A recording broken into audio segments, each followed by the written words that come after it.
नमस्कार, आप देख रहे हैं न्यूज 24। आपके साथ मैं हूं रवि ठाकुर। लोकसभा चुनाव के बाद महाराष्ट्र की सियासत गरमाई हुई है। चंद दिनों बाद होने वाले महाराष्ट्र विधानसभा चुनाव को लेकर एनडीए और इंडिया गठबंधन दोनों के बीच रस्साकशी तेज हो गई है।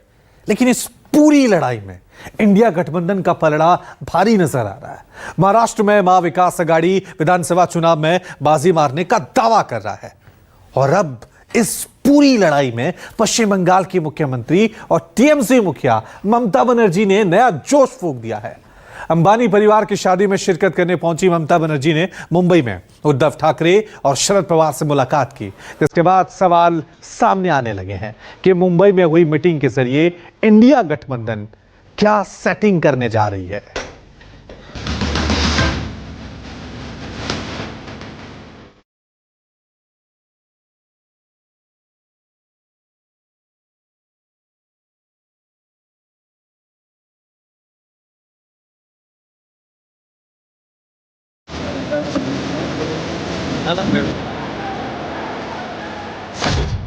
अंबानी परिवार की शादी का न्योता ममता ने बनाया राजनीतिक मौका।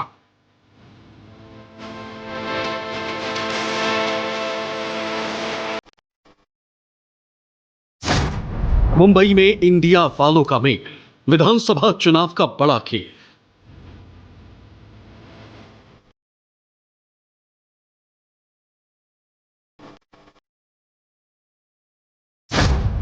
शरद, उद्धव, अखिलेश, ममता साहब, चुनावी राज्यों में कैसे बनेगी बात।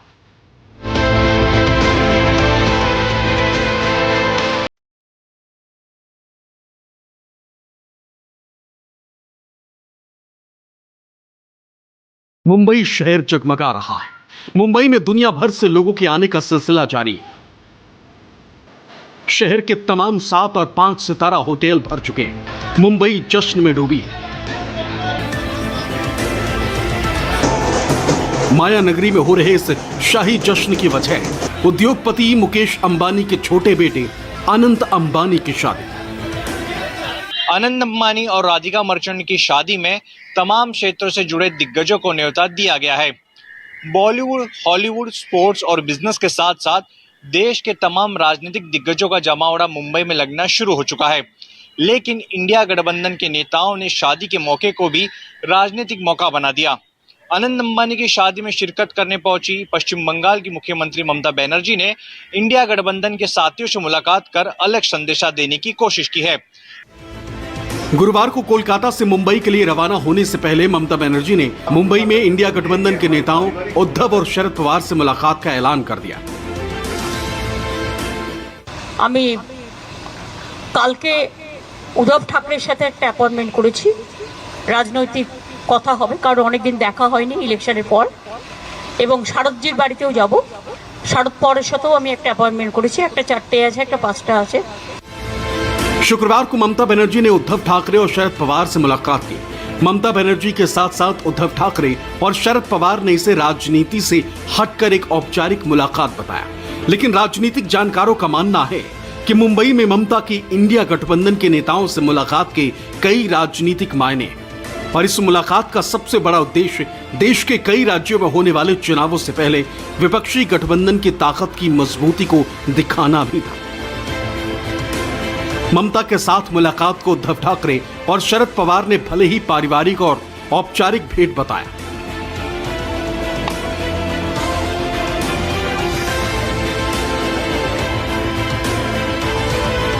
लेकिन ममता बनर्जी ने साफ कर दिया कि महाराष्ट्र में होने वाले विधानसभा चुनाव में टीएमसी महा विकास आघाड़ी के साथ है।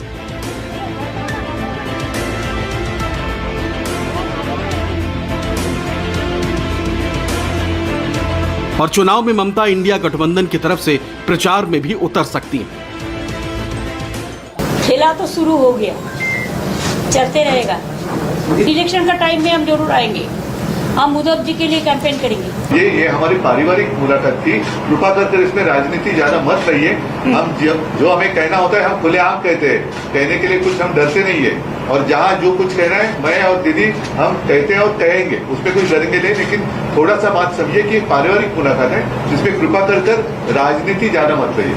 अंदर जो चर्चा हुई थी, दीदी और पवार साहब का और ताई का भी फैमिली रिलेशन है, बहुत टाइम से एक दूसरे को जानते हैं, रिस्पेक्ट भी है।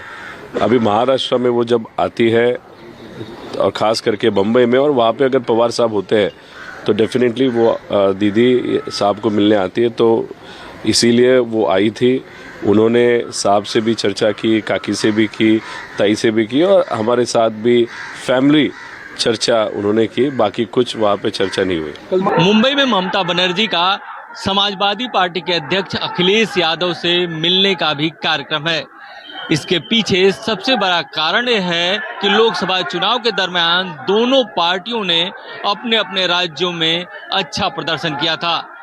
हालांकि इंडिया गठबंधन को लेकर ममता बनर्जी का रुख बार बार उस समय बदल रहा था। ममता बनर्जी ने यह साफ कर दिया था कि वो पश्चिम बंगाल में अकेले चुनाव लड़ेंगी। इसके बावजूद अखिलेश यादव ने उत्तर प्रदेश में अपने कोटे से तृणमूल कांग्रेस को एक सीट दी थी। महाराष्ट्र में ममता बनर्जी के इंडिया गठबंधन के नेताओं से मुलाकात की एक बड़ी वजह है लोकसभा चुनाव में इंडिया गठबंधन को मिली कामयाबी। यूपी में समाजवादी कांग्रेस गठबंधन में पीडीए की बड़ी भूमिका रही। महाराष्ट्र में भी पीडीए फैक्टर निर्णायक भूमिका न सही, लेकिन अपना प्रभाव तो दिखा ही सकता है। एक रिपोर्ट के मुताबिक मुंबई में 6 से 7 लाख यादव वोटर हैं और आसपास के इलाकों को मिला दें तो ये संख्या डबल यानी करीब 13 लाख पहुंच जाती है। और वैसे ही 40 लाख से ज्यादा मुसलमान भी हैं जो पूर्वांचल क्षेत्र के हैं। जिस तरह से यूपी में अखिलेश यादव पीडीए का वोट कांग्रेस को ट्रांसफर कराने में सफल रहे हैं, महाराष्ट्र में भी विपक्षी नेताओं को ऐसी अपेक्षा हो। और ये ऐसा वोट बैंक है जिस पर अखिलेश यादव और लालू यादव के साथ साथ मुस्लिम वोटों के मामले में ममता बनर्जी की भूमिका भी असरदार हो सकती है। पिछले कुछ सालों से महाराष्ट्र की सियासत में काफी उथल पुथल है।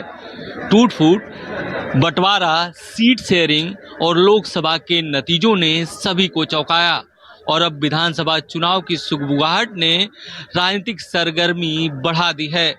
हालांकि कुछ समय पहले ही हुए लोकसभा चुनाव में क्षेत्रीय दलों के बीच जोर आजमाइश हुई, जिसमें महाविकास आघाड़ी का पलड़ा भारी रहा। लेकिन अब बारी महाराष्ट्र विधानसभा चुनाव की है और 100 दिनों के अंदर होने वाले महाराष्ट्र चुनाव के लिए तमाम पार्टियों में रस्साकशी और तैयारी तेज हो गई। महाराष्ट्र की बात करें तो विधानसभा चुनाव के लिहाज से राज्य को 5 भागों में बांटा जाता है।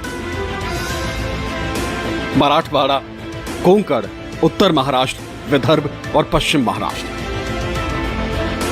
मराठवाड़ा 2019 के विधानसभा चुनाव में मराठवाड़ा में बीजेपी ने अच्छी जीत हासिल की। लोकसभा में इस बार बीजेपी को ज्यादा नुकसान उठाना पड़ा। यहां मराठा आंदोलन ने बीजेपी और शिवसेना का अच्छा खासा नुकसान किया। इस बार फिर से मनोज जरांगे पाटिल मैदान में उतरे और उन्होंने धमकाया है कि अगर मराठा समाज को ओबीसी कोटे में शामिल नहीं किया गया तो वो बीजेपी शिवसेना को नुकसान करेंगे। कोंकण में 2019 के विधानसभा चुनाव में शिवसेना बीजेपी की अच्छी सीट आई, लेकिन उद्धव की पार्टी में टूट के बाद इस बार बीजेपी शिवसेना ने रत्नागिरी, सिंधुदुर्ग, रायगढ़, पालघर और ठाणे जैसे लगभग सभी सीटों पर कब्जा किया। कोंकण में ही आने वाले मुंबई की 6 में से 3 सीट उद्धव ने जीती। इस बार कोंकण में शिवसेना, बीजेपी और एनसीपी जीत के लिए सारी कोशिशें करेंगे। उत्तर महाराष्ट्र बीजेपी का सबसे बड़ा गढ़ है और बीजेपी को सबसे ज्यादा उम्मीद यहीं से है। इस बार के चुनाव में बीजेपी और विपक्ष का स्ट्राइक रेट 50-50% का है, लेकिन विधानसभा चुनाव में बीजेपी यहां अपना दबदबा कायम करना चाहती है। उत्तर महाराष्ट्र में एकनाथ खड़से की ताकत है, बीजेपी जरूरत पड़ने पर उन्हें अपने साथ ले सकती है। विदर्भ कभी कांग्रेस का गढ़ रहे इस क्षेत्र में 2014 के लोकसभा और विधानसभा चुनाव में बीजेपी ने अपना झंडा बुलंद किया, लेकिन 2019 के विधानसभा चुनाव में विदर्भ में कम सीट आने से बीजेपी को अकेले सत्ता में जाने का सपना टूट गया। लोकसभा 2024 के नतीजों में भी बीजेपी को फायदा नहीं हुआ और विदर्भ में कांग्रेस मजबूती से उभरी। पश्चिम महाराष्ट्र का शुगर बेल्ट होने के साथ राजनीति में सबसे ताकतवर जिला है, जहां शरद पवार की एनसीपी और बीजेपी की सीधी टक्कर हमेशा होती है। इस बार के लोकसभा चुनाव में कांग्रेस और एनसीपी शरद यहां से उभरी। इस बार पश्चिम महाराष्ट्र पर अपना वर्चस्व कायम रखने के लिए हर कोई ताकत लगाएगा। महाराष्ट्र के लोकसभा चुनाव में नतीजे चाहे जो रहे, लेकिन महाराष्ट्र की हर पार्टी को उम्मीद है कि विधानसभा चुनाव में उसी का डंका बजेगा और विधानसभा में लोकसभा चुनाव से हटकर परिणाम आएंगे। आने वाले विधानसभा इलेक्शन में महायुति की सरकार आने वाली है, क्योंकि हम पूरी ताकत से लड़ेंगे। हमारे और महाविकास आघाड़ी के बीच में सिर्फ 31 सीट का अंतर है और वो हम इजीली कवर करेंगे। लगभग 200 विधायक आज के दिन पे हमारे पास है और सब महायुति, भारतीय जनता पार्टी, शिवसेना और अजित पवार का एनसीपी साथ में मिलकर हम बहुत ताकत से लड़ेंगे। लोकसभा का जो मुद्दा है वो अलग है, विधानसभा का जो मुद्दा है वो एकदम ही अलग है और यहाँ पर लोकल इश्यूज है और मुझे पूरा यकीन है कि हमारी सरकार आने वाला है। जिस प्रकार भारतीय जनता पार्टी और उनके सहयोगियों ने मिलकर पार्टियों को तोड़ा, एक चलती सरकार को गिराया, आज मराठा आरक्षण पर कोई सहूलियत नहीं है, ओबीसी आरक्षण पर कोई सहूलियत नहीं है। इनके सबसे बड़े नेता जिनके नाम पर केंद्र में सरकार बनती थी किसी समय, नरेंद्र मोदी जी को लोगों ने एक प्रकार से नकार दिया। अब नरेंद्र मोदी जी से बड़ा चेहरा तो बीजेपी के पास है नहीं। अगर महाराष्ट्र में नरेंद्र मोदी जी के चेहरे पर केवल 17 सीट आती है तो महाविकास आघाड़ी के नेतृत्व में जब 288 में से 200 से ज़्यादा सीटें महाविकास जीतेगी तो महायुति के पास कम सीटें बचेंगी। इसके लिए हमें पूरा विश्वास है कि महाविकास आघाड़ी 200 से ज़्यादा सीटों को पार करेगी और एक अच्छी खासी स्वस्थ सरकार महाराष्ट्र को मिलेगी। ये सही है कि महाराष्ट्र में महाविकास आघाड़ी के सामने महायुति की हार हुई है। इस तरह से उनका मनोबल भी डाउन है और आगामी विधानसभा चुनाव पर इसका असर पड़ सकता है, ऐसी आशंका जताई जा रही। लेकिन महाराष्ट्र सरकार ने जो महिलाओं के खाते में 1500 रुपये देने की जो घोषणा की है मध्य प्रदेश पैटर्न पर, पिछला चुनाव मध्य प्रदेश में भारतीय जनता पार्टी ने इसी योजना के बल पर प्रचंड बहुमत हासिल किया था। इसी पैटर्न पर महाराष्ट्र सरकार ने भी इस योजना की शुरुआत की है। इसका कितना चुनाव में लाभ होगा ये तो आज नहीं कह सकता, लेकिन विधानसभा चुनाव होने में अभी 2 से 3 महीने बाकी हैं। लोकसभा चुनाव के परिणाम के हिसाब से ही विधानसभा में चुनाव या परिणाम आएंगे ऐसा कहा नहीं जा सकता। महाराष्ट्र में दोनों ही तरफ मजबूत गठबंधन है।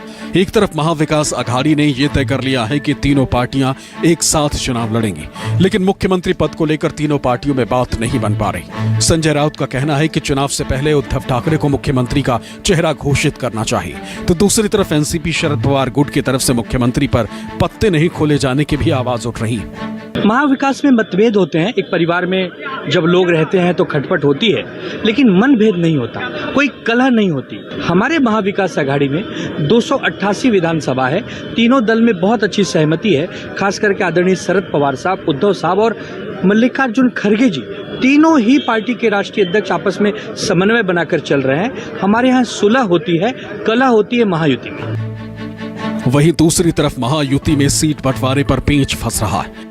शिंदे गुट के वरिष्ठ नेता रामदास कदम ने कहा कि उनकी पार्टी को विधानसभा चुनाव में 100 सीटें मिलनी चाहिए। वहीं एनसीपी अजित पवार गुट के नेता छगन भुजबल कहते हैं कि उनकी पार्टी को इस चुनाव में 90 सीटें मिलनी चाहिए।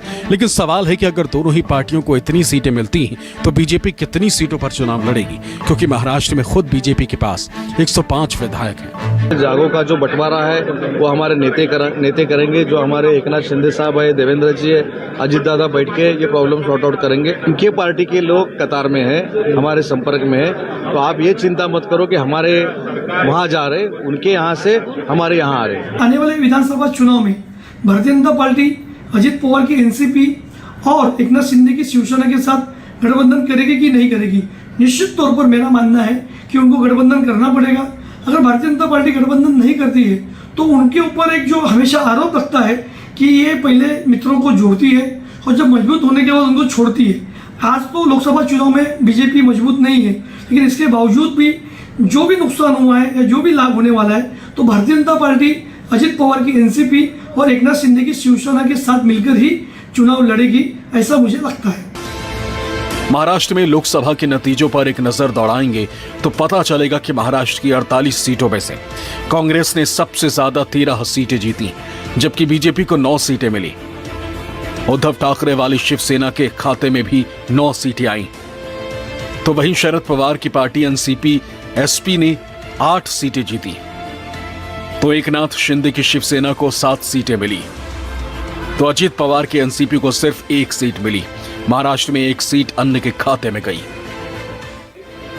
रार छिड़ी है। ऐसे में 2024 के चुनाव में पहले दोनों गठबंधन के नतीजों पर नजर डाल लीजिए। एनडीए और इंडिया गठबंधन के दलों ने कैसा प्रदर्शन किया है उस पर भी नजर दौड़ा लीजिए। महाराष्ट्र की कुल 48 लोकसभा सीटों पर पहले बात एनडीए के करते हैं। बीजेपी 28 सीटों पर चुनाव लड़ी और 9 सीटों पर जीती, जिसमें उसका स्ट्राइक रेट रहा 32%। एकनाथ शिंदे की शिवसेना 15 सीटों पर चुनाव लड़ी, 7 सीटें जीती, स्ट्राइक रेट रहा 47%। अजित पवार की एनसीपी 4 सीटों पर चुनाव लड़ी, 25% के स्ट्राइक रेट के साथ 1 सीट जीती। ओवरऑल वोट प्रतिशत की बात करें तो 43% रहा। और अब बात इंडिया गठबंधन की करें तो उद्धव ठाकरे की शिवसेना यूबीटी 21 सीटों पर लड़ी, 9 सीटें जीती, स्ट्राइक रेट रहा 43%।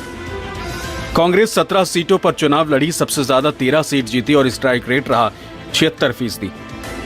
शरद पवार की एनसीपी 10 सीटों पर चुनाव लड़ी, 8 जीती और स्ट्राइक रेट रहा 80%। ओवरऑल वोट प्रतिशत की बात करें तो इंडिया गठबंधन को 44% वोट शेयर मिला। अब 3 महीने बाद महाराष्ट्र में विधानसभा चुनाव भी है। ऐसे में एनडीए वाले यही साबित करने की कोशिश में जुटे हैं कि उनकी हार नहीं हुई, बल्कि खास तबके ने इंडिया गठबंधन वालों को वोट किया। ऐसे में एक तरफ इंडिया गठबंधन में साफ साफ एकता नजर आ रही है, और अब मुंबई पहुंची ममता बनर्जी ने इंडिया गठबंधन की एकता के जोश में नई जान फूंकने की कोशिश की। लोकसभा चुनाव में यूपी और पश्चिम बंगाल के नतीजों का महाराष्ट्र की राजनीति पर कितना असर होगा, ये तो महाराष्ट्र विधानसभा चुनाव के जनादेश के बाद ही साफ होगा। लेकिन फिलहाल इंडिया गठबंधन का उत्साह महाराष्ट्र में एनडीए को परेशान करने के लिए काफी है। मुंबई से विनोद जगदाले और इंद्रजीत सिंह के साथ ब्यूरो रिपोर्ट, न्यूज़ 24।